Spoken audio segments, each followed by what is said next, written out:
This video will show you how to use the QVAR Redihaler. The QVAR Redihaler is a device used to give asthma medication. First, wash your hands. Hold the inhaler upright. The cap should be at the bottom. Open the cap. Do not cover the vent at the top. Turn your head away from the inhaler and breathe out all the way. Put the inhaler in your mouth and close your lips around the mouthpiece. Take a deep breath in. Take the inhaler out of your mouth and hold your breath for 10 seconds. Close the cap all the way.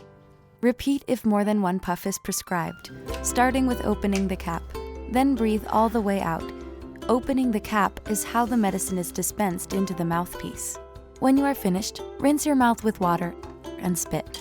Check the back of the inhaler to see how many doses are left.